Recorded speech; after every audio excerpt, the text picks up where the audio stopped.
Apakah sudah muncul? Ampun, Dok. Ya. Oke, kita buka ya. Sudah jam 1:05. Terus tadi juga yang join sudah 140-an. Mungkin kita mulai saja. Mungkin nanti teman-temannya yang belum join bisa diinfokan kembali. Oke, bismillahirrahmanirrahim. Assalamualaikum warahmatullahi wabarakatuh. Alhamdulillahirrabbilalamin. Puji syukur atas segala karunia-Nya ya. Siang ini dengan segala keterbatasan kita masih bisa diberi kesempatan untuk berkumpul walaupun secara virtual. Nanti insya Allah harapannya kondisi bisa semakin membaik lagi, jadi nanti semua kegiatan bisa offline ya. Kita sekarang sudah nyicil untuk skill lab dan mungkin ada beberapa praktikum. Nah, nanti harapannya semakin bagus lagi kondisinya, semuanya bisa offline. Oke, sebelumnya mohon maaf saya reschedule jadwal ya, karena hari Rabu kebetulan saya terjadwal skills lab gitu. Terus mau dimundurin, nanti kalau mundur takutnya malah waktunya nggak ada, jadi mungkin ini agak aneh gitu. Di awal-awal padahal tentang terapi gitu ya. Nah, biasanya kan kita belajar dulu mengenai penegakan diagnosis, kan kita mulai dari anamnesis, terus kemudian pemeriksaan fisik, pemeriksaan penunjang, penegakan diagnosisnya, terus baru sampai ke terapi. Nah, ini mungkin kita agak lompat ke depan gitu, nggih. Agak lompat terapinya justru di depan gitu. Tapi ya nggak apa-apa, justru nanti mungkin kalau ada hal-hal yang belum jelas itu bisa menjadi trigger untuk teman-teman gitu ya, bisa menjadi istilahnya dorongan untuk bisa mencari lagi kira-kira kurangnya di sebelah mana, bagian mana yang belum bisa difahami, seperti itu ya. Jadi nanti batasannya untuk kuliah pada siang hari ini adalah mengenai obat-obatan yang sering digunakan untuk tata laksana ulkus ya. Tata laksana radang atau mungkin luka pada lambung gitu. Kalau lukanya di hati nanti beda lagi ya. Nanti bisa healing sendiri-sendiri. Oke, sebelum mulai kita berdoa dulu ya, supaya apa yang kita kerjakan hari ini semuanya bernilai ibadah, memberikan manfaat di fase-fase kehidupan kita selanjutnya. Raditu billahi robba wa bil islami dina wa bi muhammadin nabiyya wa rasula rabbi zidni ilma warzuqni fahma. Oke, semoga ilmu yang kita dapatkan benar-benar bisa kita aplikasikan besok. Selanjutnya, nah mungkin gambaran ini dulu ya, gambaran secara umum mengenai peptic ulcer. Nah, sebenarnya ini cukup banyak ternyata kejadiannya ya, karena sampai 10% dari populasi. Nah, misalnya nih angkatan 2020 gitu ya, angkatan 2020 ini satu angkatan misalnya ada 200 orang. Nah, berarti kemungkinan 10% dari anak-anak di 2020 berarti ada 20 orang itu kemungkinan pernah mengalami yang namanya ulkus gitu ya. Nah, cukup besar ya ternyata ya populasinya sebanyak itu. Jadi kalau misalnya ada istilahnya 1:10 gitu ya. Jadi kalau misalnya ada 10 orang, 1 orang itu dia pernah mengalami ulcer. Nah, terus ternyata yang lebih banyak terjadi itu adalah ulcer pada duodenum ya, dibandingkan dengan gaster. Perbandingannya bisa sampai 4:1. Nah, kebanyakan luka tersebut, ulcer tersebut itu berhubungan. Jadi biasanya tetap ada faktor resikonya. Salah satunya adalah keberadaan dari Helicobacter pylori. Atau seseorang itu pernah punya riwayat mengkonsumsi NSAID gitu ya.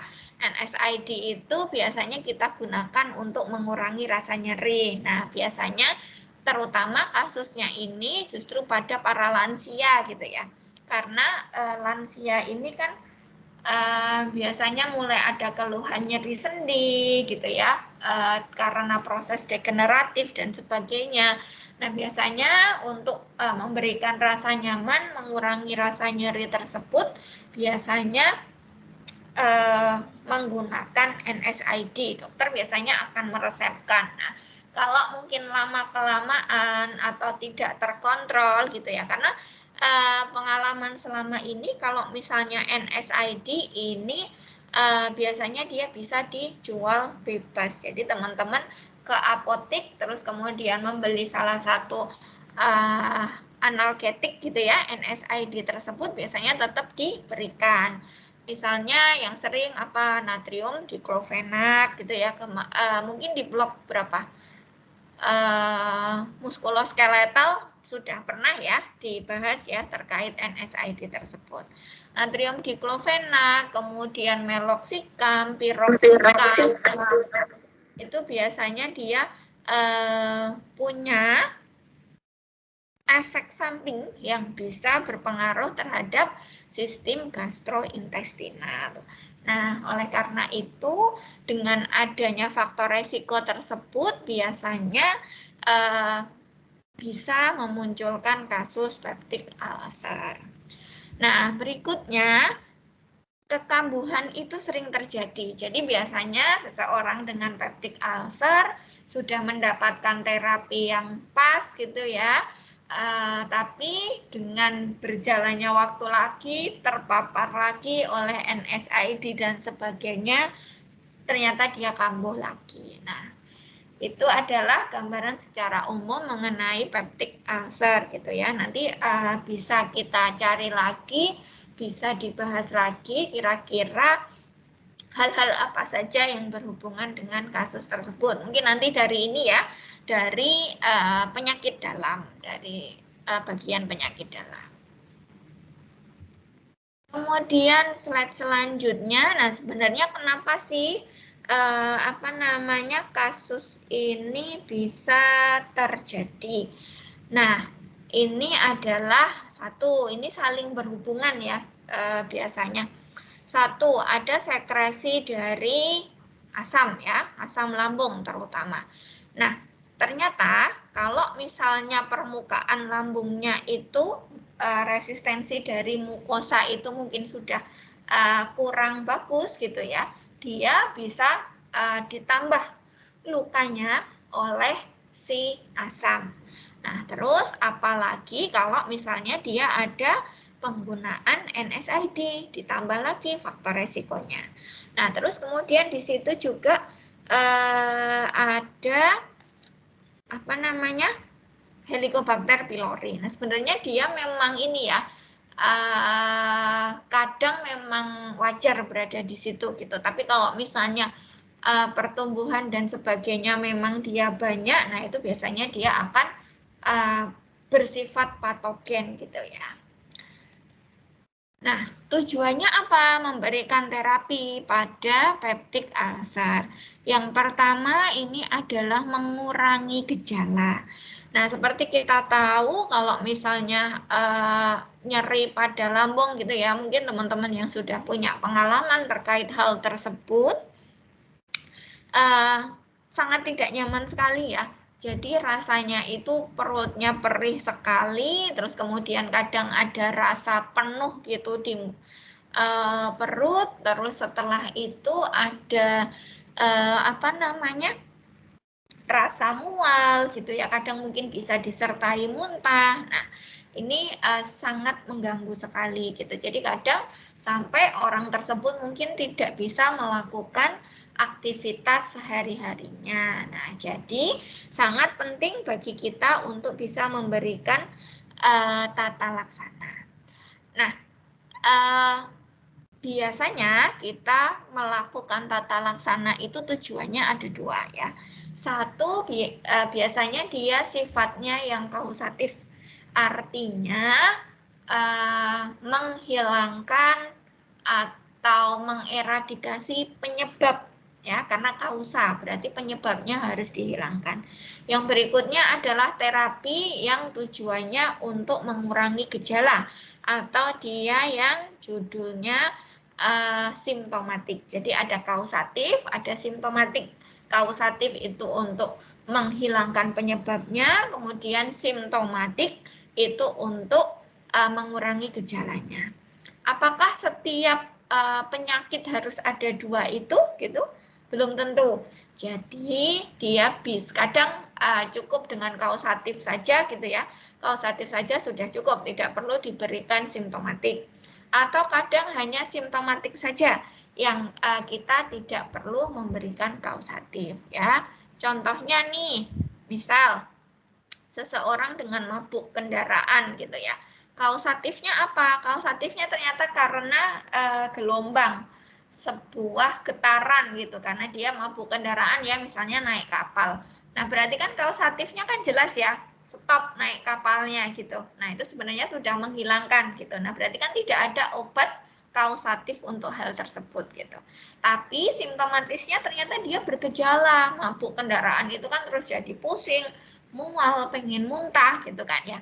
Nah, kemudian untuk simptomatiknya, gejalanya diberikan obat-obatan yang sifatnya mengurangi gejala. Nah, biasanya yang terkenal kalau teman-teman minumnya ini ya, Antimo kalau mau sebut merek gitu, tapi sebenarnya dia kan isinya dimenhidrinat.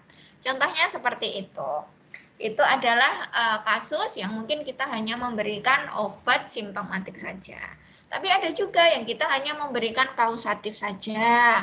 Misalnya seseorang dengan apa ya, ada ini, nah biasanya ada infeksi gitu ya, infeksi pada kulit. Nah, biasanya kan sampai muncul bisul gitu ya. Nah, biasanya obatnya kan satu diberikan salep itu. Nah, biasanya salepnya itu isinya antibiotik. Nah, kalau karena infeksi bakteri, berarti kausatifnya kita harus menghilangkan si bakterinya itu. Jadi kita berikan antibiotik. Contohnya seperti itu. Jadi dia tujuan kita memberi obat itu untuk mengurangi gejala. Terus berikutnya kita mengusahakan gitu ya, kita mengupayakan untuk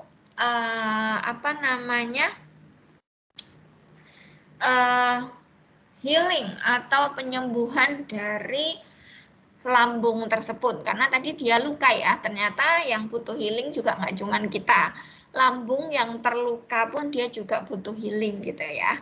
Tapi lambungnya nggak bisa piknik gitu, kalau kita kan mungkin bisa piknik, jalan-jalan, melakukan hobi dan sebagainya, tapi si lambung ini tidak punya kesempatan untuk melakukan hal tersebut. Salah satu healingnya adalah dengan memberikan obat-obatan yang bisa membantu proses penyembuhan dari luka tersebut gitu. Terus berikutnya tujuannya yang lainnya adalah jangan sampai sebisa mungkin gitu ya, jangan sampai itu terulang kembali gitu ya. Kalau misalnya healingnya sudah berhasil, lapisan lambungnya sudah oke lagi gitu ya. Nah, jangan sampai itu terulang lagi. Jadi kita lindungi orang tersebut gitu ya. Kita lindungi lambung tersebut supaya kejadian tersebut tidak terulang lagi sehingga tidak menyebabkan luka pada lambung. Terus berikutnya adalah mencegah komplikasi. Nah, tugas kita sebenarnya dari menjadi dokter itu yang pertama adalah mengembalikan dari kondisi patofisiologi kembali ke kondisi yang fisiologis gitu kan ya. Nah, terus juga kalau misalnya seseorang dalam kondisi patologis, kita usahakan jangan sampai jatuh ke kondisi yang lebih buruk. Nah, biasanya kondisi lebih buruk itu kita sebut dengan komplikasi, alias akibat dari kondisinya yang saat ini. Kalau dia bisa segera tertangani, maka komplikasi itu bisa kita cegah, gitu ya. Oke, slide berikutnya. Nah, sebenarnya secara umum bagaimana sih manajemen dari peptic ulcer gitu ya? Yang pertama secara umum ya, stop smoking ya, karena ternyata merokok itu dia juga bisa secara penelitian gitu ya, faktor resiko dari rokok tersebut dia punya efek untuk menjadikan seseorang itu lebih rentan gitu ya terhadap ulceration itu. Nah, mungkin salah satunya paparan asap ya, lama-lama mungkin sebagian dari asap tersebut kan memang bisa masuk saluran gastrointestinal kan ya. Nah, akibat hal tersebut gitu, maka orang yang merokok itu juga punya faktor resiko untuk terkena ulcer gitu. Nah, tapi tidak semuanya gitu ya, mungkin tidak semuanya orang yang merokok itu memang mengalami ini. Nah, tapi smoking itu dia punya efek bisa meningkatkan faktor resiko terkait hal tersebut gitu. Nah, terus berikutnya adalah kita menghindari zat-zat kimia gitu ya, atau zat-zat kimia bisa meliputi obat, bisa meliputi zat lain gitu ya, yang dia sifatnya adalah ulcerogenik. Nah, ulcerogenik ini berarti dia punya sifat merangsang gitu ya, atau punya faktor yang bisa mempengaruhi munculnya ulcer gitu. Sama kayak ini ya, misal kita mendiskusikan mengenai kanker. Kanker itu kan ada zat-zat juga yang sifatnya karsinogenik. Nah, sama seperti ini. Kita harus menghindari zat-zat yang sifatnya ulcerogenik. Terus berikutnya mengurangi kafein intake. Nah, di sini yang perlu digarisbawahi adalah kafeinnya ya. Kafeinnya di sini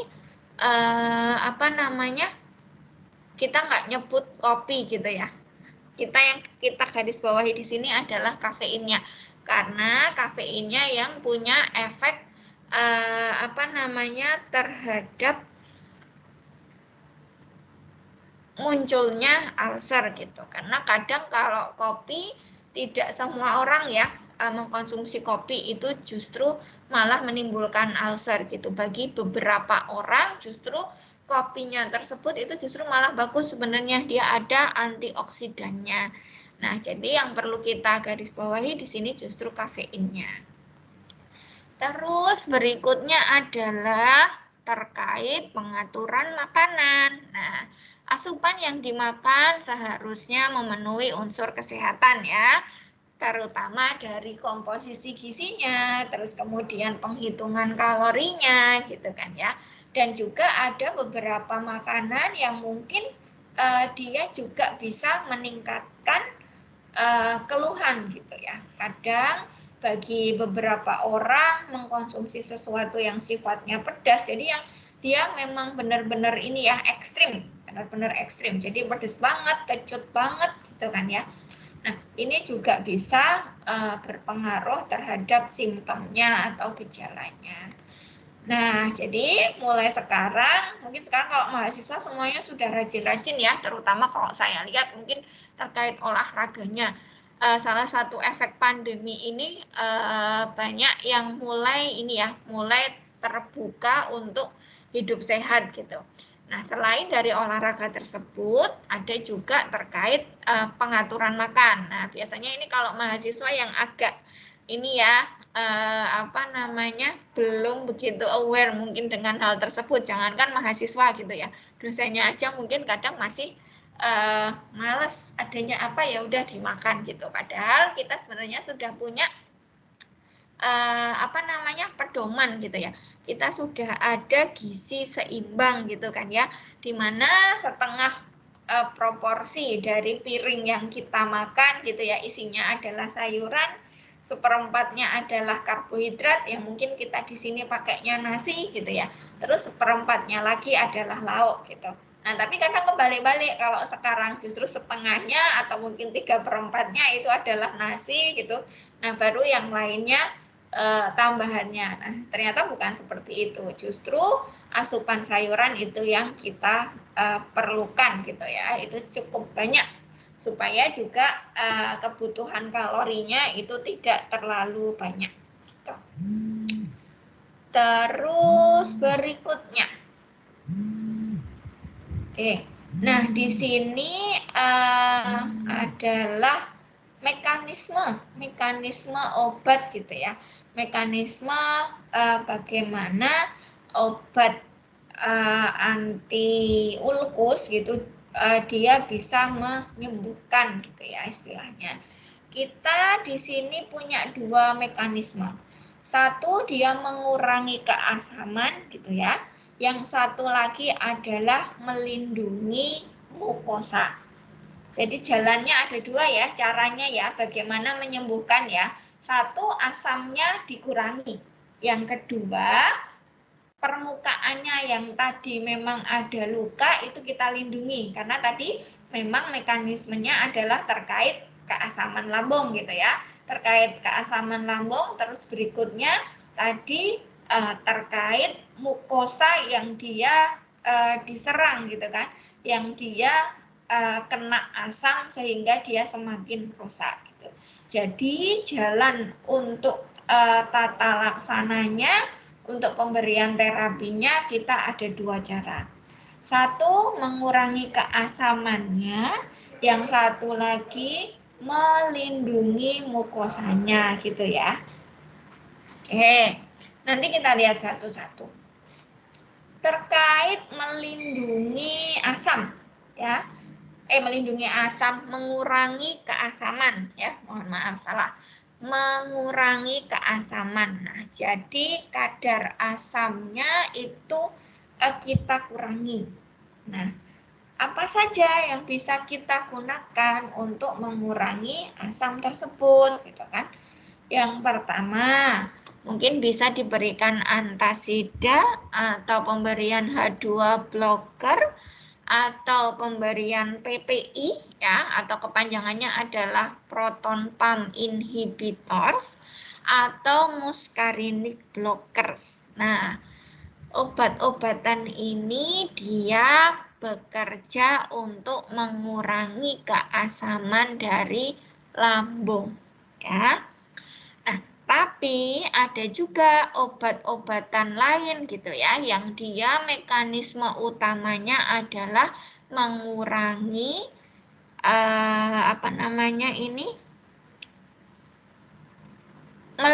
melindungi dari mukosa.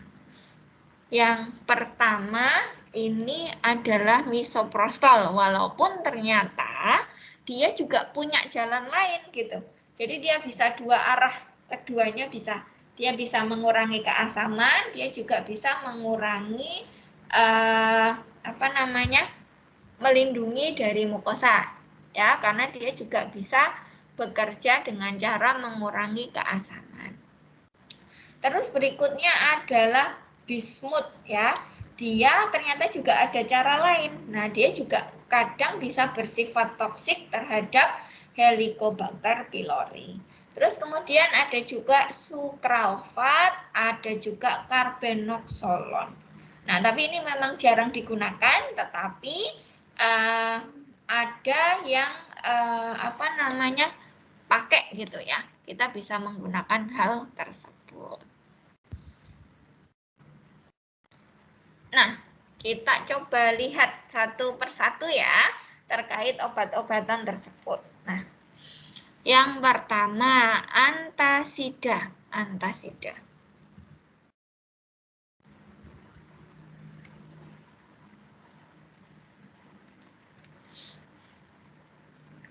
Oke, antasid tadi ya, karena dia tugasnya adalah untuk mengurangi asam lambung, maka dia bisa menetralkan asam lambung. Jadi sebenarnya mengurangi keasaman itu bisa dengan dua cara ya. Satu, pH-nya gitu ya, pH-nya memang dinaikkan gitu ya, karena kalau kita lihat pH itu semakin angkanya semakin kecil, dia kan sifatnya semakin asam gitu ya. Tapi kalau angkanya semakin besar, maka dia pH-nya itu lebih bersifat basa gitu kan ya. Nah, kalau misalnya kita lihat dari sini ya, dia menetralkan asam lambung. Jadi pH-nya dibikin angkanya lebih tinggi. Walaupun sebenarnya asam lambung yang diproduksi itu tetap gitu ya. Jadi dia bisa menetralkan. Nah, terus dia juga punya efek. Biasanya dia membantu menurunkan keluhan nyeri sama mual. Nah, terus dia juga mengurangi aliran asam ke duodenum selama makan. Nah, terus berikutnya ada juga dia bisa menginaktivasi. Inaktivasi artinya tidak mengaktifkan gitu ya, proteolitik enzim pepsin. Nah, karena enzim proteolitiknya ini diinaktivasi gitu ya. Jadi dia tidak diaktifkan, maka pepsinnya gitu kan, pepsinnya kan jadi tidak terbentuk. Terus berikutnya dia juga punya mekanisme meningkatkan tonus sphincter ya. Jadi di esofagus itu kan paling bawah itu kan ada ototnya ya. Dengan konsumsi antasid ini esofagial yang bawah sphincternya itu dia meningkat. Nah, kalau misalnya dia meningkat, maka dia bisa mengurangi tekanan dari esofagus gitu ya. Karena tekanannya nggak ada gitu ya, maka bisa mengurangi nauseanya gitu. Nah, terus ada beberapa ini ya, preparasi atau bisa kita bilang bentuknya gitu ya. Bentuk dari antasida itu sendiri. Nah, biasanya ini sebenarnya pemberiannya berdasarkan apa, kita melihat habit dari pasiennya aja sih, karena kan kalau kita belajar ilmu kedokteran 1 tambah 1 itu belum tentu menjadi 2 gitu, bisa 3, bisa 5, bisa 7 gitu. Apa yang menyebabkan hal tersebut jadi beda-beda? Karena yang kita temui, yang kita hadapi itu adalah pasien. Sama-sama pasien dengan diagnosis misalnya hipertensi gitu ya. Sama-sama tensinya segitu, misalnya tensinya sama-sama 160/90. Nah, tapi belum tentu obat antihipertensi yang kita berikan itu sama gitu kan. Karena kondisi dari pasien A dan pasien B itu bisa berbeda. Apakah ada penyakit lain yang mendasari? Bagaimana hubungannya dengan umurnya? Apakah ada obat lain yang dikonsumsi? Nah, seperti itu. Jadi, belum tentu pasien itu mendapatkan obat yang sama. Itu yang kita bilang 1 tambah 1 belum tentu 2 gitu. Karena kita melihat kondisi dari orang tersebut ya. Kita lihat misalnya ada penyakit lain yang menyertai atau tidak, karena jangan-jangan kalau obat tersebut diberikan pada pasien dengan penyakit itu bisa memperparah penyakitnya, atau dia ada konsumsi obat lain atau tidak. Nah, kalau ada konsumsi obat lain, kita perlu perhatian khusus gitu ya. Kita perlu ngecek lagi kira-kira obat-obatan yang diberikan itu ada interaksinya atau tidak gitu kan.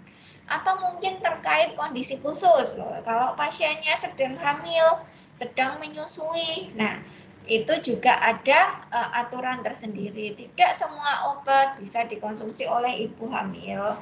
Tidak semua obat bisa dikonsumsi oleh ibu menyusui.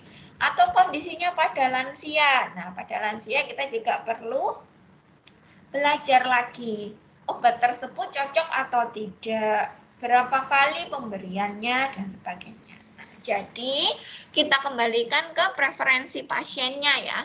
Preferensi di sini kok bukan seleranya dia gitu kan. Kalau kita mungkin bicarain preferensi terkait selera gitu ya, tapi di sini kita perhatikan kondisi dari pasien ya. Ada beberapa bentuk di sini. Yang pertama adalah sodium bikarbonat. Nah, sodium bikarbonat ini dia rapid, artinya cepat, aksinya cepat gitu ya. Jadi efeknya bisa langsung dirasakan. Tapi biasanya dari setiap preparat itu memang punya efek samping masing-masing ya. Misalnya nih, kalau yang sodium bikarbonat, dia kecenderungannya adalah memproduksi karbon dioksida ya, karbon dioksida yang itu gas ya, berupa gas. Jadi kadang bikin kembung, terus bikin distensi juga perutnya gitu. Jadi kadang terbit masalah baru, nyeri perutnya hilang tapi terus jadi kembung gitu. Nah, tapi sebenarnya kalau efek samping ini tidak pasti muncul ya. Tidak semuanya muncul. Ini juga tergantung kondisi dari individu masing-masing gitu ya. Terus berikutnya kalau misalnya ini berlebih ya, dia bisa menyebabkan alkalosis metabolik. Nah, terus pemberiannya harus hati-hati atau kalau bisa dihindari pada seseorang yang punya riwayat ginjal, terus juga kardiovaskuler gitu ya. Terus preparat berikutnya ini ada kalsium karbonat ya. Kalsium karbonat ini ternyata dia potensinya sangat tinggi gitu ya. Jadi dia punya potensi untuk menetralkan asam yang cukup tinggi gitu. Nah, tapi ini juga punya efek samping ya. Ternyata dia bisa menyebabkan hiperkalemi gitu. Hiperkalemi atau justru malah konstipasi gitu kan. Nah, berikutnya ada garam-garam magnesium. Nah, misalnya dihidroksida, karbonat, trisilikat gitu ya. Nah, ini efek sampingnya diare. Nah, tadi kalau misalnya yang kalsium karbonat justru efek sampingnya adalah konstipasi ya. Nah, ini cukup lemah ya, dia cukup lemah. Jadi memang yang paling kuat tadi untuk kapasitas menetralkan itu memang dimiliki oleh kalsium karbonat. Kalau yang garam-garam magnesium ini dia cukup cukup lemah. Dia punya efek juga gitu ya. Dia bisa menginaktivasi dari pepsin ya, tadi seperti yang sudah di awal. Nah, ternyata yang menginaktivasi pepsin adalah si garam-garam magnesium ini. Terus dia juga bisa meningkatkan tonus dari sphincter esofageal yang bawah ya. Nah, makanya ini dia bisa digunakan pada kasus yang reflux. Jadi kalau misalnya memang asam lambungnya banyak sampai reflux gitu ya, sampai naik, kadang nanti kerasa juga di dada. Jadi sepanjang esofagus gitu rasanya itu panas, terus kemudian juga biasanya ada muncul rasa pahit pada mulut pasien gitu. Terus bentuk bentuk garam yang selanjutnya gitu ya. Ini adalah aluminium hidroksida ya. Aluminium hidroksida. Dia di sini membentuk ya. membentuk sebuah apa ya istilahnya koloid. Nah, koloid itu adalah sebuah zat gitu ya. Dia koloid itu dia akan melapisi atau dia menutupi dari mukosa lambung gitu. Jadi saat aluminium hidroksida itu masuk ke mulut, kemudian turun sampai esofagus, dia sampai ke lambung gitu kan ya. Nah, di situ dia membentuk suatu koloid ya. Bayangannya mungkin kayak apa ya? Kayak kita bikin slime itu ya. Slime itu kan ada kita bikin dan kita bisa membuat lapisan itu kita bisa meratakan gitu. Nah, gampangannya seperti itu. Si aluminium hidroksida ini ketemu sama asam gitu ya. Aluminium hidroksida, asam. Dia ketemu. Nah, ketemunya ini dia justru membuat suatu zat baru gitu. Koloid itu tadi. Nah, koloid ini sifatnya tidak bisa diserap. Nah, tidak bisa diserap oleh lambung maupun usus dan seterusnya. Jadi dia sifatnya hanya lokal saja. Jadi hanya bekerja di lambung saja gitu ya. Jadi dia tugasnya bisa juga dia membentuk lapisan yang bisa melindungi dari permukaan gaster. Nah, ternyata ini juga antasid yang lemah gitu ya. Onsetnya juga lambat. Ya, tadi kalau yang cepat kita bisa pilih sodium bikarbonat. Kalau yang kemampuannya besar ini kalsium karbonat gitu. Ya. Efek sampingnya apa? Nah, ternyata setiap preparat ini dia punya efek samping masing-masing ya. Kalsium karbonat ada efek sampingnya, garam magnesium ada efek sampingnya, aluminium hidroksida juga ada efek sampingnya. Efek sampingnya adalah konstipasi ya, sama kayak ini tadi, sama kayak kalsium karbonat. Terus konstipasi, terus kemudian absorpsi dari makanan yang mengandung fosfat gitu ya, dia bisa menyebabkan kalsium deplesi. Nah, kalau ada kalsium deplesi itu nanti biasanya ada gangguan keseimbangan dari kalsium. Nah, itu adalah efek sampingnya. Jadi kita kembali lagi ke konsep bahwa sebenarnya obat itu adalah racun ya. Dasarnya dari awal gitu.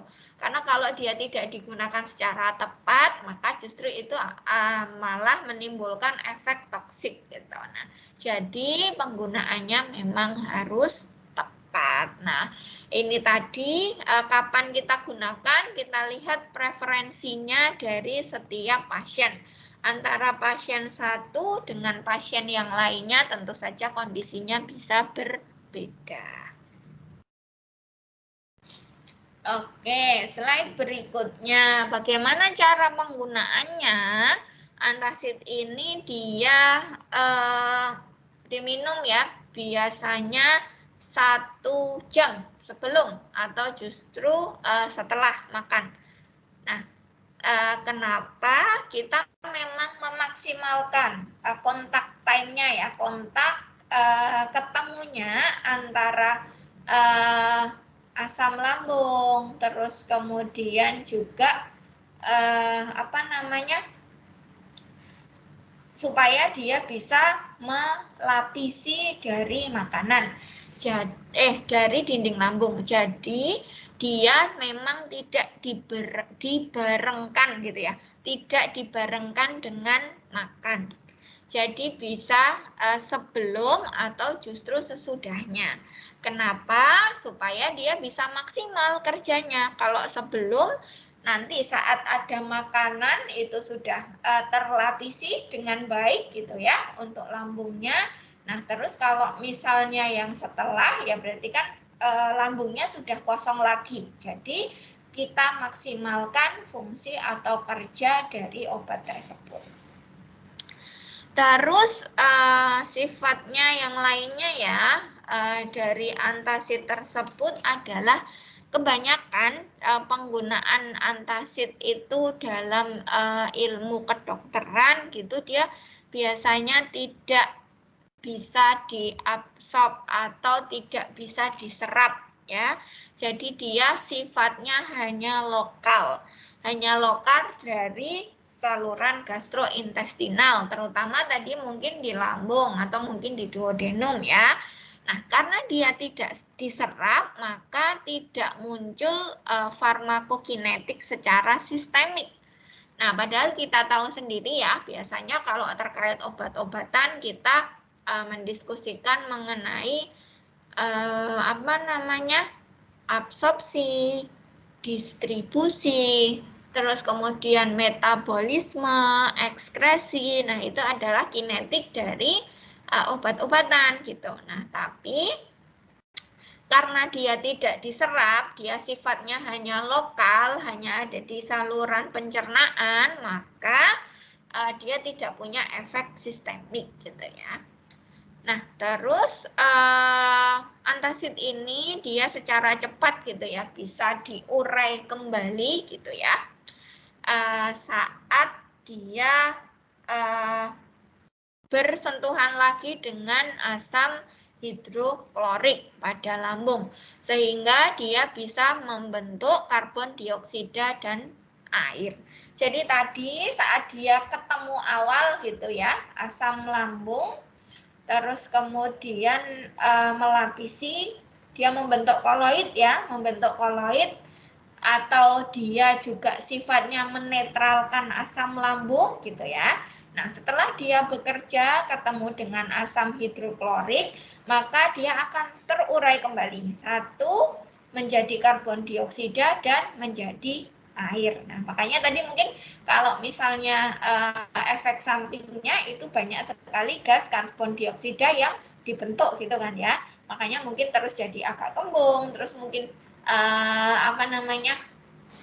bahasa Indonesianya apa sih kalau orang Jawa bilang gelegekan? Oh ya, sendawa ya. Nah, jadi bersendawa seperti itu. Nah, itu adalah efek samping atau sebenarnya penguraian kembali gitu ya dari antasid yang tadi sudah bekerja. Karena kita tahu seperti yang di awal tadi, antasid ini kan tidak melalui sistemik, jadi nggak ada yang diabsorpsi, maka pengeluarannya pun dia tetap di gastrointestinal gitu. Jadi dia berubah bentuk lagi, terurai menjadi karbon dioksida dan air. Seperti itu. Terus berikutnya, bagaimana interaksi obat yang mungkin terjadi gitu ya saat seseorang mengkonsumsi antasid. Nah, tadi kan ada beberapa ini ya bentuk-bentuk ya. Nah, kalau misalnya garam, magnesium, dan aluminium itu ternyata dia saat di lambung itu dia bisa mengikat obat lain gitu. Nah, jadi kalau misalnya ada obat yang masuk ke lambung, misalnya nih di sini ternyata mengkonsumsi antibiotik. Antibiotiknya contohnya eritromisin, ciprofloxacin, isoniazid, norfloxacin, ofloxacin, rifampicin. Nah, atau golongan tetrasiklin ya, misalnya tetrasiklin, terus kemudian ada golongan lain misalnya fenitoin, itrakonazol, ketokonazol, kloroquin, hidroksikloroquin, penotiazin, zat besi, penisilamin. Nah, ini dia ternyata bisa saling berikatan dengan garam, magnesium, dan aluminium. Nah, kalau misalnya obat-obatan tersebut sudah berikatan, nah, padahal tadi kita tahu antasid itu dia nggak bisa diserap karena dia efeknya lokal saja. Jadi misalnya ini seseorang ya dengan keluhan nyeri pada lambung dan sebagainya. Kemudian dokter meresepkan antasid. Nah, ternyata dia juga sedang mengalami ISPA. Terus dia mendapatkan obat ciprofloxacin. Minum tuh bareng. Nah, ternyata kalau dia diminum bareng, Antasid sudah masuk di lambung, dia ada di lambung ya tadi ya. Nah, terus ciprofloxacinnya masuk ke lambung, diminum kan ya. Set. Nah, ternyata ciprofloxacin ini bisa diikat oleh si antasid. Nah, karena dia sudah diikat oleh antasid, maka ciprofloxacin ini dia nggak bisa lagi diserap karena sudah berikatan. Nah, kalau dia sudah berikatan dengan antasid, nah sudah bablas karena tadi antasidnya dia sifatnya hanya lokal. Nah, jadi kalau misalnya ini diberikan secara bersamaan, maka obat-obat antibiotik tersebut ini absorpsinya jadi terhambat ya. Jadi semakin lama karena dia sudah berikatan dengan garam-garam magnesium dan aluminium. Nah, bagaimana caranya? Lah, kalau seseorang itu emang butuh antasid, dia juga butuh antibiotik. Nah, gimana? Padahal mereka bisa berikatan di lambung. Nah, berarti kalau misalnya memang membutuhkan dua-duanya, kita siasati cara pemberiannya. Yang perlu kita siasati adalah jangan sampai barengan. Jadi perlu kita berikan jarak, ya. Biasanya 1-2 jam itu sudah cukup. Nah, jadi ada jaraknya. Kapan harus minum antibiotik, kapan minum antasid gitu. Jadi kita berikan jarak. Jangan diberikan secara bersamaan. Ya. Terus beda cerita nih kalau misalnya ada konsumsi aspirin ya. Kalau konsumsi aspirin ini justru dia antasid ini dia bisa meningkatkan ekskresi dari aspirin. Jadi sama-sama ini interaksinya interaksi yang negatif ya. Jadi justru malah mencegah obat tersebut diabsorpsi. Jadi sebaiknya memang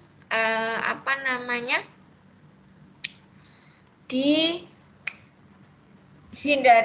untuk pemberian secara bersamaan. Jadi pemberian obatnya diberikan jarak seperti itu.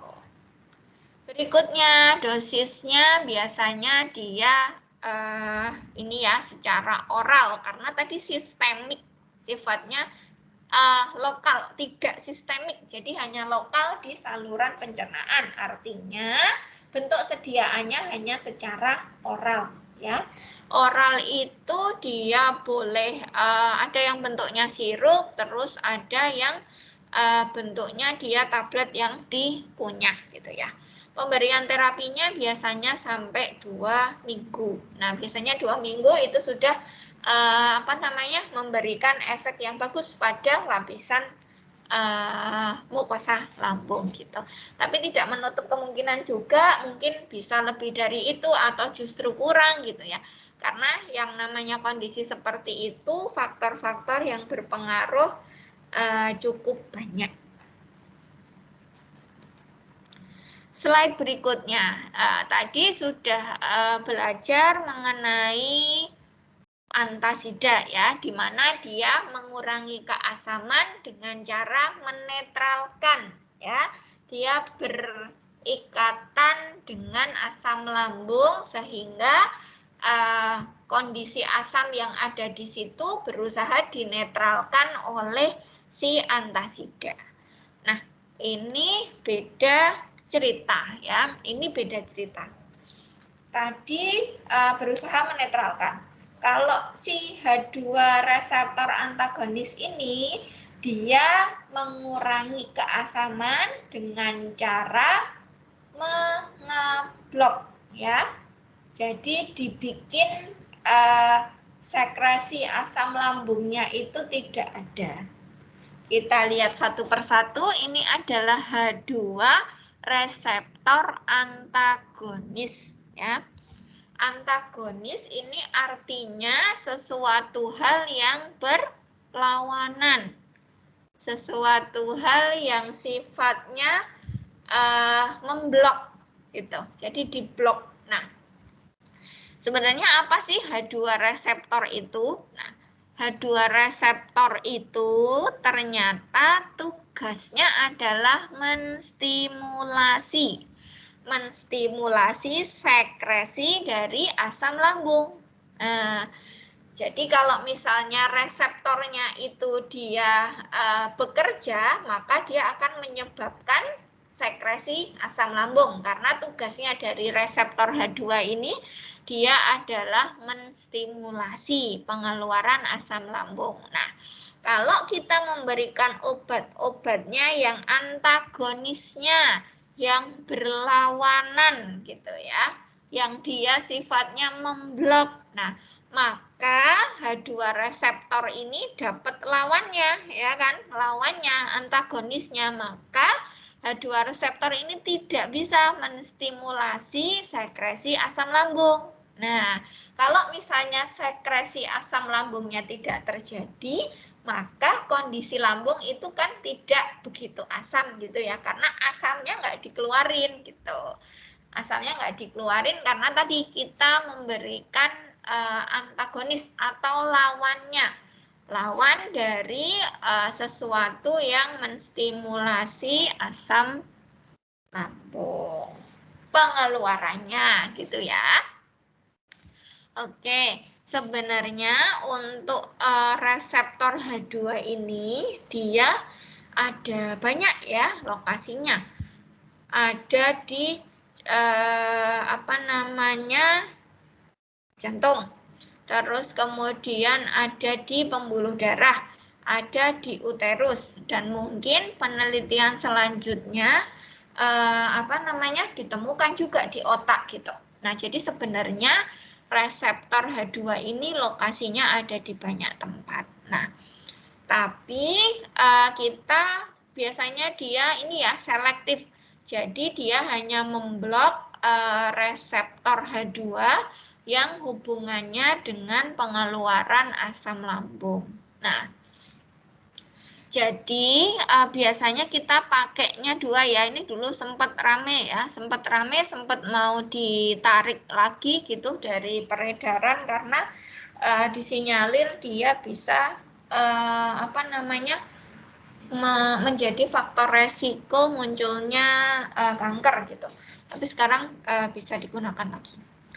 Ada dua, yaitu simetidin sama ranitidin ya, yang paling banyak digunakan. Tapi sebenarnya golongannya ini ada lagi ya, famotidin, terus kemudian nisatidin ya.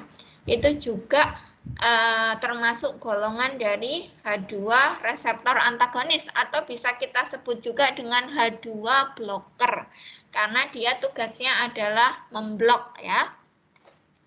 Jadi yang paling sering itu memang simetidin, ranitidin, tapi ada juga dia famotidin sama nisatidin ya. Tapi memang yang paling sering digunakan adalah dua ini, simetidin dan ranitidin ya. Terus bagaimana biasanya penggunaannya? Penggunaannya biasanya kalau simetidin itu adalah 400 mg ya. Dia diminum 2 kali sehari ya. BD itu 2 kali sehari. Atau 800 mg dia hanya diminum saat malam. Ya. Kalau misalnya ranitidin ya sama juga bisa 2 kali atau 1 kali tapi dosisnya lebih besar. Tapi biasanya kita menggunakannya 2 kali. Dan itu tadi ya kadang tidak bisa saklek ya untuk terapi itu tadi karena biasanya kita menyesuaikan dengan kondisi pasien. Kita menyesuaikan juga obat-obatan lain yang mungkin digunakan oleh pasien tersebut gitu. Terus ya, bagaimana penggunaan H2 reseptor antagonis ini atau penggunaan H2 blocker gitu ya. Nah, dia efektif untuk menyembuhkan ulcer baik itu yang di gaster maupun di duodenal ya. Biasanya pemberiannya selama 4 minggu ya, atau dia bisa juga digunakan untuk kasus esofagitis ya, jadi peradangan pada esofagus. Nah, walaupun sebenarnya esofagitis ini secara penelitian untuk pengobatannya memang lebih efektif menggunakan PPI atau proton pump inhibitors ya. Tapi H2 blocker bisa digunakan. H2 reseptor antagonis bisa digunakan. Atau dia juga digunakan pada pendarahan gastrointestinal bagian atas ya, yang sifatnya masih akut gitu. Jadi kadang dia gejalanya adalah mungkin bisa muntah atau mungkin apa namanya yang muntah itu, dan biasanya darahnya segar ya, darahnya berwarna kemerahan segar. Atau pada stress ulcer bisa kita gunakan ya pada kasus tersebut. Bisa digunakan. Jadi ini tadi kesimpulannya bisa digunakan untuk gastrik maupun duodenal ulcer, kasus esofagitis maupun pendarahan gastrointestinal bagian atas yang sifatnya akut. Ya.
Assalamualaikum.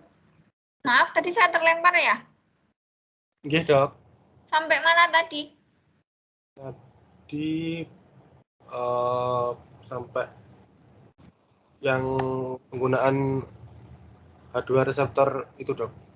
Oke, ya.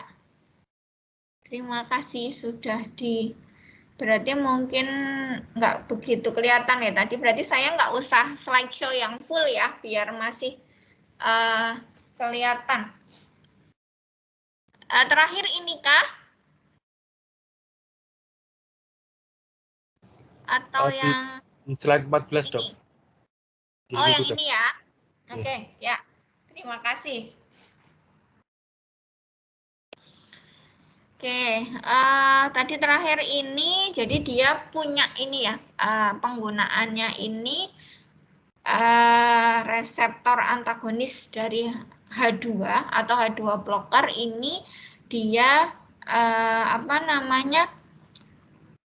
bisa dipakai untuk ulkus pada gaster maupun duodenal, atau juga penggunaannya ini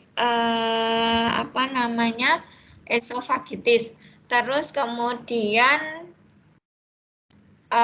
peningkatan ada pendarahan gitu ya, pendarahan pada gastrointestinal. Nah, terus berikutnya dia bisa digunakan untuk replacement pancreatic enzyme gitu ya. Nah, dengan pemberian H2 blocker maka pancreatic enzyme itu dia bekerjanya lebih sempurna.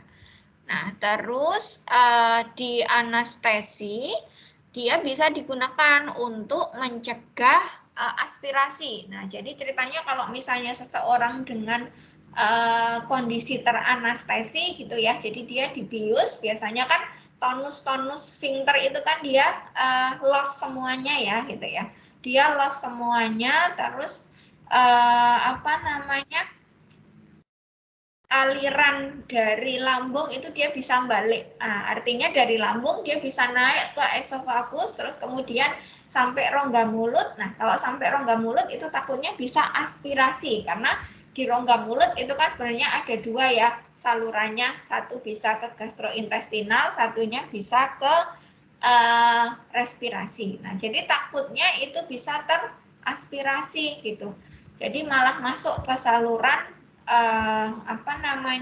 pernafasan. Nah, jadi H2 blocker juga bisa digunakan pada kasus tersebut.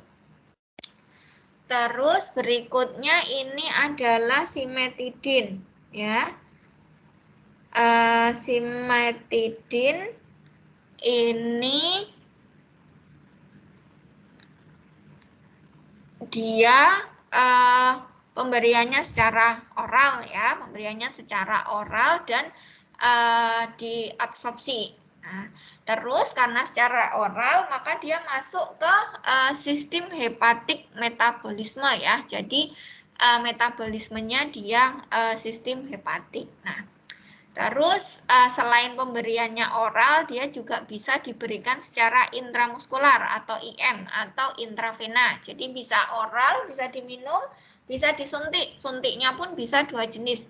Bisa pakai intramuskular, bisa pakai intravena. Nah, kadang ini kalau misalnya sulit untuk mencari venanya gitu ya, misalnya kolaps atau nggak ketemu, orangnya sangat gemuk gitu kan, kadang nggak ketemu venanya gitu kan. Nah, pemberian intramuskular itu justru lebih lebih mudah gitu. Nah, terus dilaporkan juga dia ada resiko diare. Efek sampingnya ya, diare, muncul ruam-ruam, terus kadang mungkin agak pusing, lemas, konstipasi, dan juga ada nyeri pada otot ya. Terus penggunaannya biasanya kalau pada lansia gitu ya, kadang bisa menimbulkan kebingungan gitu ya. Jadi confusion mental. Terus berikutnya peningkatan serum prolaktin. Nah, ini adalah efek samping. Kalau misalnya dia mengkonsumsi simetidin, prolaktin levelnya ini dia bisa meningkat. Apa efeknya? Efeknya bisa menjadi ginekomastia karena kalau prolaktin hubungannya dengan glandula mamae dengan kelenjar yang ada di situ gitu ya. Terus penggunaan simetidin ternyata dia juga bisa menurunkan libido atau hasrat untuk melakukan hubungan seksual ya, atau mungkin justru malah membuat impoten ya. Pernah juga dilaporkan hal tersebut, tapi tidak semuanya memang efek sampingnya bisa muncul. Terus berikutnya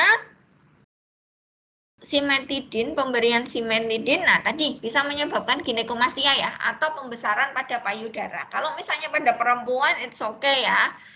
Memang kalau pada perempuan payudaranya memang istilahnya muncul gitu ya. Nah, tapi kalau ini terjadi pada laki-laki gitu, nah itu kan sesuatu hal yang tidak normal seperti itu.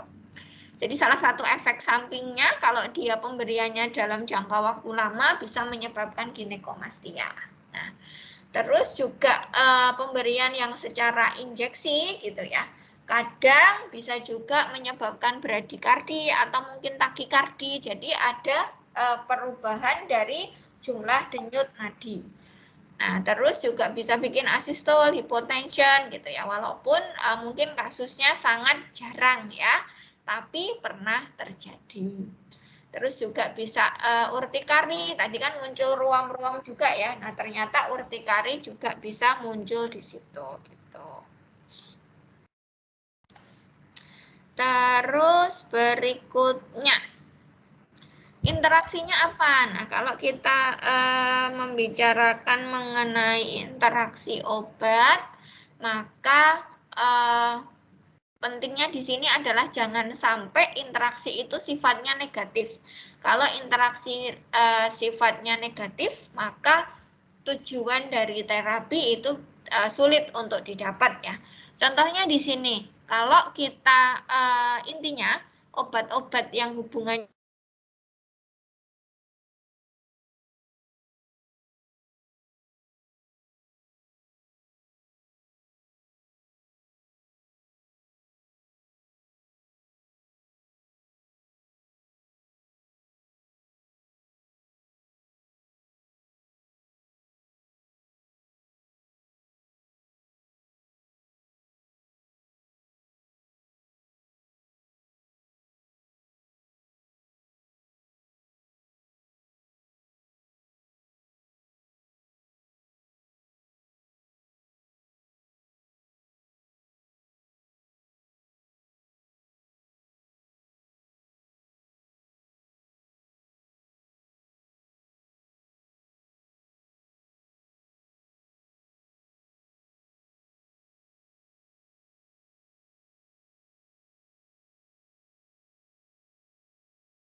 Higgs, kenapa tidak stabil ya? Padahal saya di kampus loh ini loh. Kok terlempar-lempar lagi. Tapi kalau suaranya jelas? Jelas dok kalau untuk suaranya. Oh ya, oke.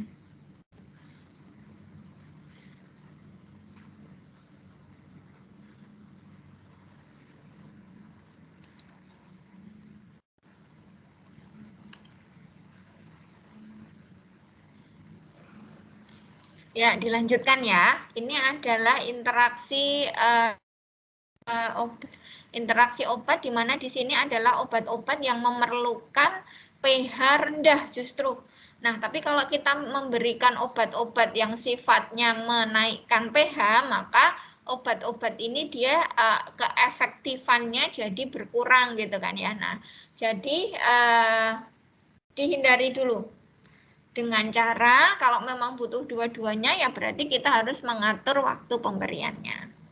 Terus metabolisme dari beberapa obat itu dia bisa berkurang ya, bisa berkurang dengan penggunaan simetidin karena inhibisi pada enzim sitokrom P450 sehingga konsentrasinya pada plasma darah itu dia meningkat gitu. Terus ada juga interaksi obat yang justru dia malah bagus ya dengan warfarin, teofilin, fenitoin, karbamazepin, petidin, opioid analgesik, trisiklik depresan gitu ya. Terus dia si simetidin ini dia ternyata juga bisa mencegah ekskresi dari metformin dan prokainamid. Nah, jadi kalau misalnya ini ekskresinya dicegah, maka kadarnya di dalam darah itu tinggi terus. Jadi tergantung kita sudah membutuhkan kadar tinggi itu atau tidak. Nah, jadi memang setiap memberikan obat harus kita lihat lagi ya sebenarnya dia interaksinya bagaimana. Ranitidin, nah dia apa ya? Satu golongan tadi ya dengan simetidin, tapi secara umum, secara keseluruhan justru efek samping itu dia lebih sedikit ya dibandingkan dengan simetidin ya. Misalnya nih pembengkakan pada payudara atau ginekomastia tadi. Nah, laporannya mengenai penggunaan ranitidin itu sangat jarang gitu. Nah, tapi sebenarnya juga bisa gitu, tapi sangat jarang. Nah, akhirnya yang pakai simetidin dia diubah ya, penggunaannya diberikan dengan ranitidin. Tapi tidak menutup kemungkinan juga ada orang yang nggak cocok pakai ranitidin, tapi cocoknya pakai simetidin. Karena ya itu tadi, kita nggak bisa memukul rata bahwa obatnya harus itu gitu. Tapi tergantung kondisi dari individu masing-masing gitu. Terus berikutnya, nah begitu juga dengan kejadian pada sistem kardiovaskuler ya. Dia lebih jarang dilaporkan dibandingkan penggunaan simetidin. Jadi prinsipnya secara umum gitu memang ranitidin itu lebih bagus dari simetidin. Walaupun pada kondisi-kondisi tertentu hal tersebut tidak berlaku ya, karena tergantung individunya masing-masing ya. Beberapa hal yang dilaporkan sebenarnya dia juga bisa masuk ke sistem saraf pusat gitu ya, dia bisa bikin mental confusion juga, tapi tidak sebanyak yang di simetidin gitu, terutama pada pasien dengan golongan lansia ya, biasanya kasusnya pada itu, atau pada pasien dengan gangguan hepar atau ginjal, karena tadi di atas kita lihat dia lewat first pass metabolisme ya, berarti kan itu ada di hepar, terus ekskresinya dia lewat ginjal. Nah, jadi sangat berpengaruh. Ya, ini tadi ya, dia hubungannya dengan sitokrom P450 ya. Terus kemudian ternyata dia tidak menghambat metabolisme dari warfarin. Nah, kalau tadi di atas ini simetidin, dia justru ini banyak berinteraksi dengan warfarin. Dia menghambat proses pengeluarannya. Jadi kadarnya tetap tinggi. Tapi kalau ranitidin dia tidak menghambat metabolisme dari warfarin. Gitu. Bedanya di situ. Terus ini ya, kalau misalnya mau kita bandingkan tadi simetidin lebih mahal gitu ya. Justru memang poin-poin positifnya memang ada di ranitidinnya. Simetidin dia sudah lebih mahal, terus juga efek samping berupa impotensi dan ginekomastia juga lebih banyak gitu ya. Jadi biasanya memang kita menggunakan yang ranitidine. Gitu. Terus masuk ke golongan berikutnya. Tadi kita sudah belajar antacid, sudah H2 blocker ya. Nah ini ada lagi namanya golongan PPI atau proton pump inhibitor. Inhibit artinya menghambat. Jadi dia menghambat kerja dari pompa proton. Nah, sebenarnya pompa proton tugasnya ngapain? Pompa proton dia ada di parietal sel lambung. Dia tugasnya adalah mengeluarkan asam lambungnya gitu. Nah, kalau misalnya pompanya ini kita hambat, dia nggak bisa bekerja, maka asam lambungnya juga nggak bisa dikeluarkan. Nah, seperti itu. Ya, pompa proton inhibitor dia menghambat pengeluaran asam lambung dengan memblok pompa proton pada parietal sel lambung. Nah, jadi kalau dia diblok, maka asam lambungnya dia nggak bisa keluar gitu. Jadi hampir sama dengan H2 blocker tadi. Kalau H2 blocker tadi kan reseptornya yang diblok gitu ya, reseptornya diblok sehingga dia tidak bisa bekerja. Nah, kalau pada PPI ini yang diblok adalah pompanya gitu. Jadi sama-sama jadi nggak bisa mengeluarkan asam lambung. Contoh obatnya apa saja? Di sini ada omeprazol, esomeprazol, lansoprazol, gitu ya. Terus kemudian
mohon maaf, kenapa sih ya?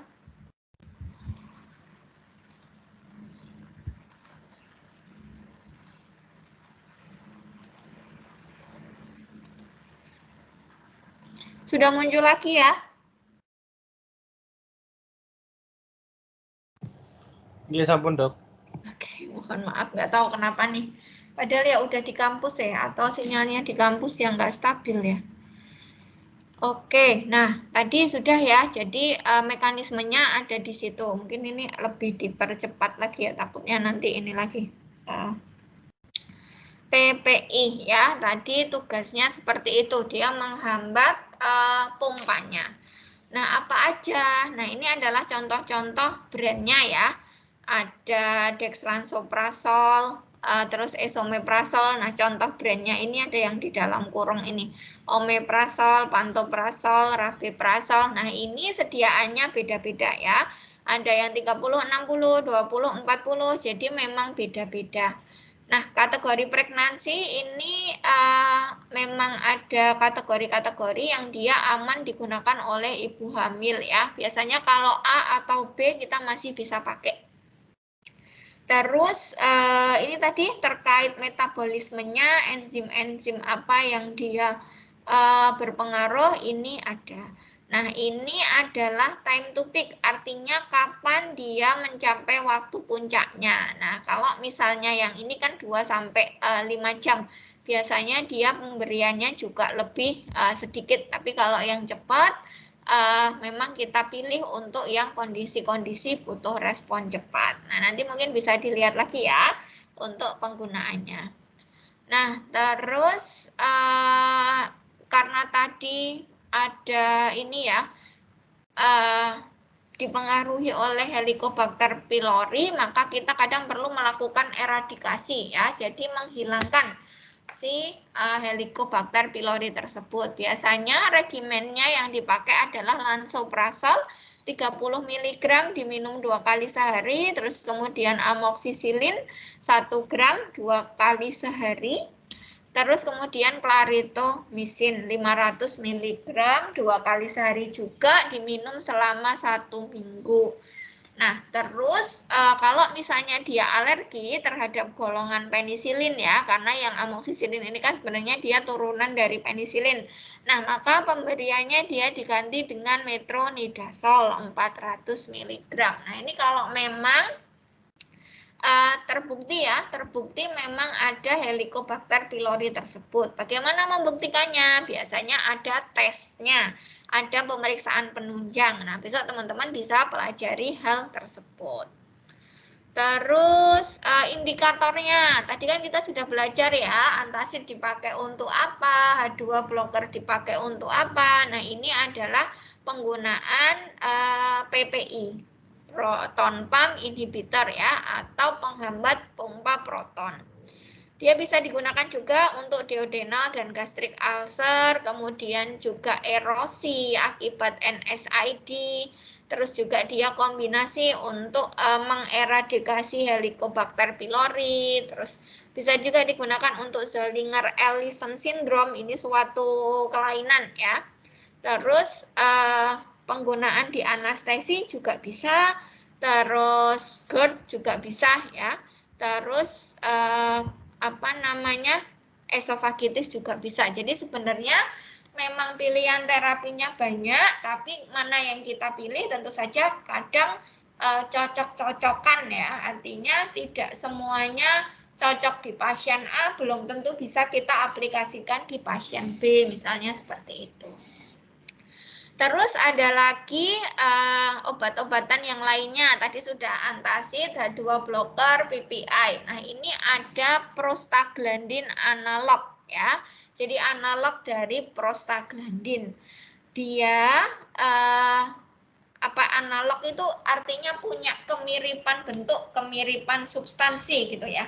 Nah, si prostaglandin ini dia bisa menghambat sekresi dari asam lambung ya, dia menyebabkan vasodilatasi pada submukosa, terus kemudian dia juga menstimulasi produksi mukus yang dia sifatnya memproteksi ya. Gitu. Jadi ini lumayan komplit ya, mencegah sekresi asam lambung, menyebabkan vasodilatasi di submukosanya, terus kemudian dia menstimulasi produksi mukus. Nah, biasanya digunakan untuk apa? Untuk penyembuhan ulcer pada duodenum dan gastrik ya. Terus profilaksis juga pada pasien dengan NSAID. Jadi sebelum ada luka, kalau seseorang mengkonsumsi NSAID kadang diberikan proteksinya terlebih dahulu gitu ya.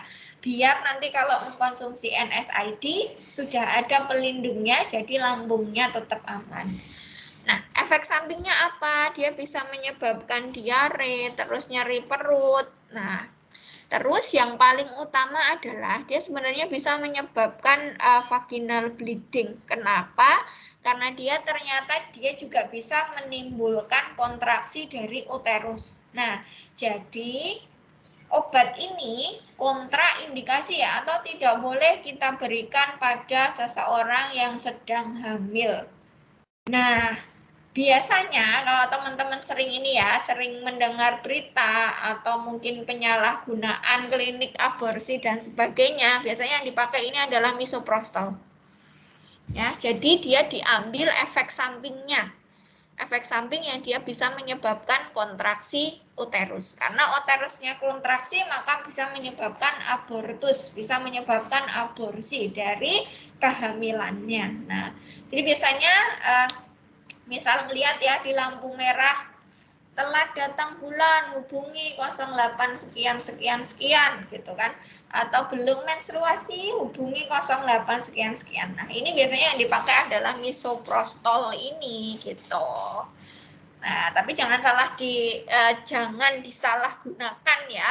Memang poin utamanya yang kita pakai adalah dia mengobati dari lambung ya, apa yang kita pelajari hari ini. Gitu. Jadi dia sangat tidak boleh diberikan alias kontraindikasi mutlak pada pregnancy atau kehamilan. Terus berikutnya, nah misoprostol ini biasanya diberikan secara oral ya, setelah makan, terus kemudian sebelum tidur. Terus untuk duodenal sama juga ya, dosisnya sama. Baik itu gastrik maupun duodenal, dosisnya sama. Terus berikutnya ada bismut ya. Bismut ini dia membentuk ya, melindungi. Tadi kan ada dua mekanisme ya, mengurangi keasaman sama melindungi. Nah, si bismut ini dia membentuk layer atau lapisan pada permukaan mukosa lambung. Nah, sehingga dia melindungi lambung gitu ya. Jadi lukanya itu bisa dilindungi. Nah, tugasnya dari lapisan itu apa? Dia melindungi dari serangan asam sama digesti dari pepsin tadi. Nah, jadi setelah ada layer gitu ya, lapisan dari bismut ini, maka permukaan mukosa lambungnya itu aman ya. Itu. Terus dia ternyata juga punya ini toksin yang secara langsung punya efek pada Helicobacter pylori. Terus berikutnya ya dia biasanya diberikan secara oral ya, karena bismut ini dia juga sifatnya hanya lokal, jadi tidak bersifat sistemik. Jadi pemberinya adalah secara oral. Nah, biasanya dia diberikan dengan diencerkan pada air gitu ya, terus diminum sebelum makan ya, dan setelah makan seperti itu. Oke, ini bismut terkait dosisnya. Terus ada lagi yang tugasnya juga ini ya, membentuk lapisan ya, melindungi. Dia adalah si sukralfat ya, dia kayak pasta gitu. Jadi membentuk lapisan yang dia cukup lengket gitu ya, mencegah luka pada lambung ya. Nah, ini dia menutupi ya dasar dari ulcernya itu.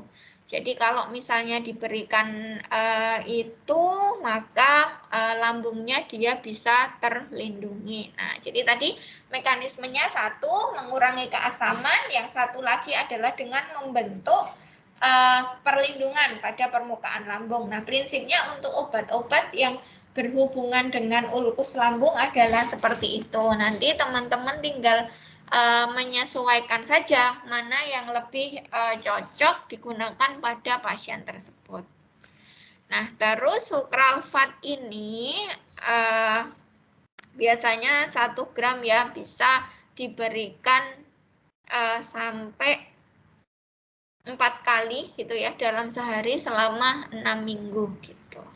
Bisa juga digabung ya bareng dari golongan H2 blocker ya. Jadi jalannya dua-duanya ditempuh. Satu, mengurangi asam lambungnya dikombinasikan dengan H2 blocker. Satu, sukrafat untuk melindungi permukaan lambungnya gitu.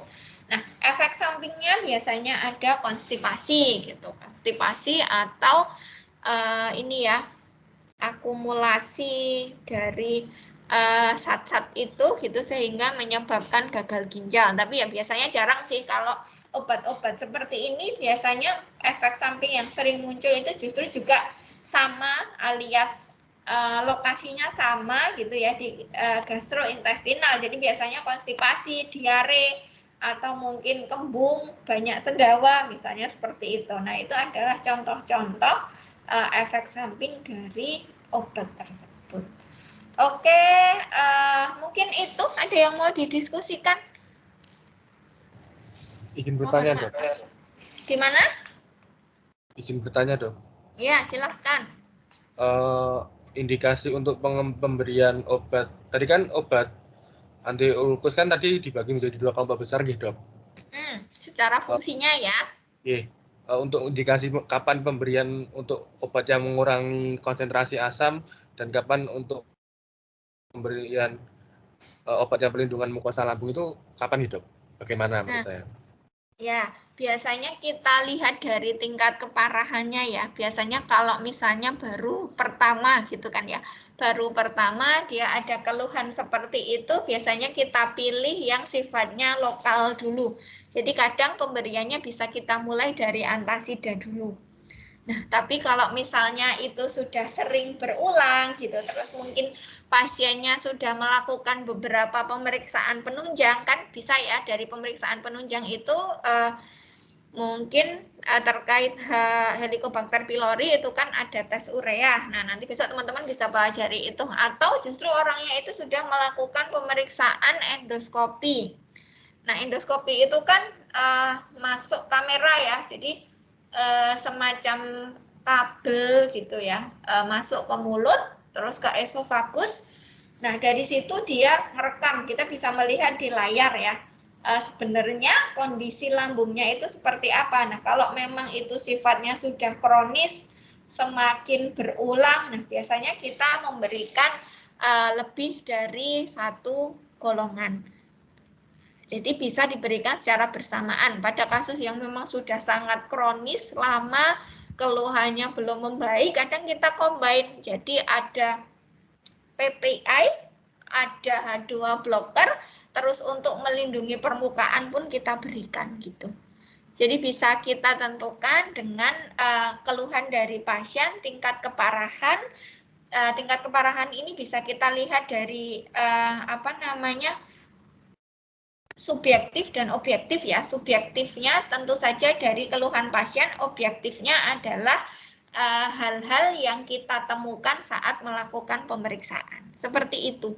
Jadi memang kita nggak bisa saklek itu tadi sih, tapi biasanya memang kita mulai dengan pengobatan itu dari sesuatu yang sifatnya ringan, artinya efeknya tidak kemana-mana. Jadi yang lokal, misalnya antasid itu biasanya paling ringan gitu, apalagi itu hanya baru keluhan yang pertama gitu. Dia periksa seperti itu, ketika kita anamnesis sudah pernah mengalami gejala ini sebelumnya gitu ya.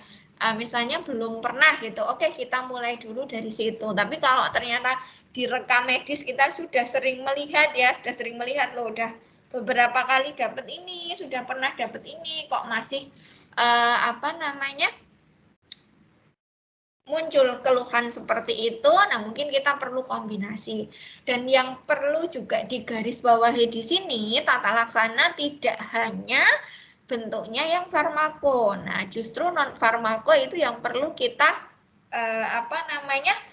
modifikasi juga gitu. Kalau ternyata keluhannya ulkusnya itu karena penggunaan NSAID. Nah, kalau NSAID-nya juga belum dievaluasi, nah sama aja. Nanti kan tetap itu akan mengiritasi lagi. Jadi kayak muter gitu doang gitu kan,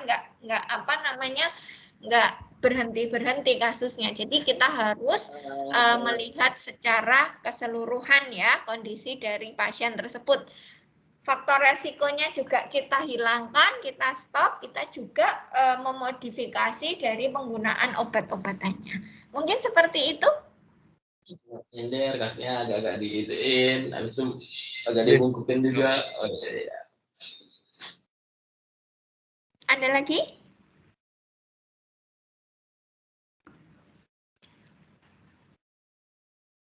Oke, kalau misalnya masih ada, monggo nanti bisa Japri ya menanyakan. Nanti kalau bisa saya jawab. Kalau ada hal terbaru nanti bisa kita cari bersama-sama atau mungkin kita diskusikan juga dengan expert dari bidang yang lainnya. Insya Allah sudah jam 2.40 ya, sudah 100 menit untuk kuliah pada siang hari ini.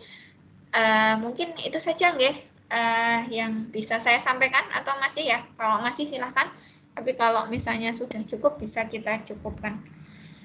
Sekali lagi mohon maaf, saya nggak tahu kenapa ini tadi kok beberapa kali kelempar, dan saya pun sebenarnya udah ke kampus gitu, karena kalau kuliah nggak berani ya, biasanya dari rumah, karena dari rumah listrik mati juga sudah wassalam gitu, nggak punya backup apa-apa. Kalau dari kampus kan insya Allah masih aman, genset dan sebagainya. Apalagi musim hujan kayak gini ya, rentan sekali biasanya mati lampu, ya otomatis nanti baterai habis juga mati, wifi juga mati. Jadi kadang nggak berani untuk online dari rumah.